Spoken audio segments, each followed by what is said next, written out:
We've made it, we're here in Rio. Come join me as we explore Intel Extreme Masters, one of the biggest esports tournaments in the world. Gamers from France, Germany, Ukraine, and more all travel to beautiful Rio, Brazil to battle it out and earn a place in this elite sports tournament and the chance to win a $1 million prize in front of 16,000 passionate video game fans. These aren't your average gamers. These are people who treat Counter-Strike 2 like a career, because for them, it is. We're talking daily training, team managers and coaches, and fans who are willing to wait in the hot sun for hours before the door opens just for the bragging rights to be among the very first to show up at the venue. When we're not in the arena watching the games, the cool spot to hang out is the Intel tent. Come on a tour and I'll show you why.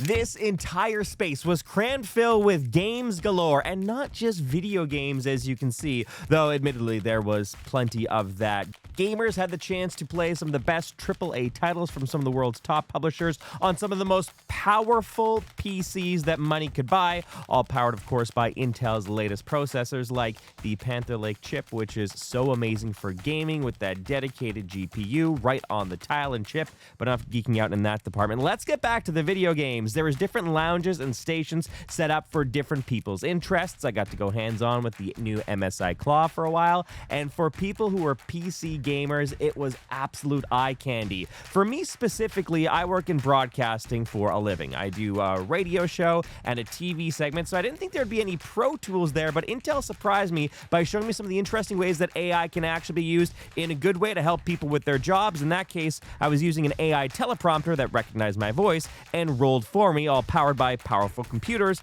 like these ones, which would normally be used by gamers. There was also opportunities to hear from different Intel executives about the future of gaming and where it's going. While I was here, I got to chat with Brett Hanneth. He's the Chief Marketing Officer with Intel, and he had some really interesting insights into what gamers are looking for in 2026. I think the first thing is that you don't throw into the mix something that you haven't asked as to whether they will see value from it, yeah? And I think we've seen people who just inject technology for technology's sake, and the community goes, well, what the, yeah? So we work incredibly closely with the publishers, with the gamers. We're thinking about this. Do you think this would be of value? Yes, no. One thing that we're always sensitive to is AI. Just as Hollywood sort of looks at it as a potential threat and therefore stops any progression of the technology in the space, we're exactly the same. Tread lightly in this space and make sure that the tech makes sense. Like the AI acceleration of frame rate, yeah, or introduction of multiple frames in between real frames, that makes sense in a laptop environment, yeah, where you're just trying to have smooth gameplay on a mobile device. Makes absolute sense, people understand it. But when you start to introduce it into full factor, you know, desktops like this one, maybe not, right? Because they've got all the power they need just to get to over 100 frames per second and just get the full frame experience. So tread lightly, tread with the community, not too much in front of the community, and it does well. It does well. Admittedly, this was my very first esports tournament, so I didn't know what to expect, and I can tell you it was a pretty spectacular event. I normally attend hockey games because I am Canadian and I work for the Winnipeg Jets, but getting to watch the esports tournament also in the comfort of the Intel Lounge was pretty incredible. And I swear it wasn't just sweet because of the sweets in the suite and all of the great snacks that we got to take in. It was so electric to see what was going on the main stage and then hear the roar of the crowd whilst I was enjoying delicious Brazilian cuisine. Picking out a specific highlight moment is a bit tricky, but getting to see Brazil's team and hearing their fans cheer them on during their match definitely will be one of those things that I remember for the rest of my life. It was just such a spectacle. It was easy to get caught up in the moment, and it was absolutely heartbreaking to see Team Furia fall. Their fans were just devastated, and they did exit the arena pretty quickly after the match. While I was here, I also had the chance to chat with Corey, who works in global comms for Intel. He sat down to tell me a little about some of the changes that have happened in the gaming industry and how Intel is supporting. It's going to sound generic, but AI is obviously the most powerful technology, but it's not the general capabilities. It is the specifics of what you and I experience, or what we as builders would build for that, what is to come next for technology. So what is possible now would not have been possible 6 months ago, or a year ago, or 3 years ago. And looking towards the future of that AI-powered compute experience, again, whether we're talking on PCs or in data centers, it is just absolutely incredible. I mean, the next generation startups and AI developers developing today, you and I can build $1 billion+ business overnight.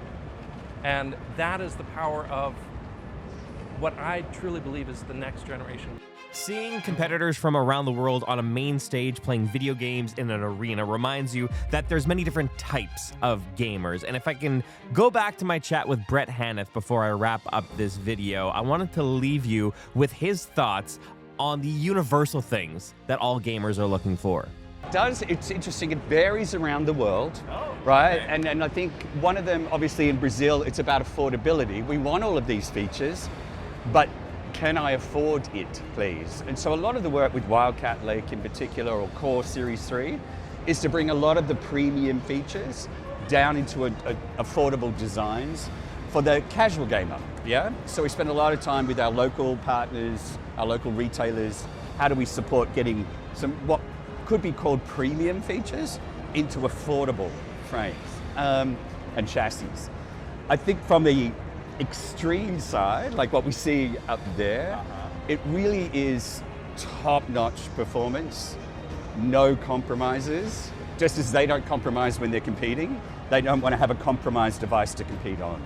So we really listen to the community, and you know, Intel over the last few years has had to correct some of its strategy, some of its direction, because we stepped out of line of expectation. And that's really what we did with Core Ultra Series 200 Plus, which we just announced, but also what we're looking incredibly strong with the community in 2027 with our next generation of processor with Series 4.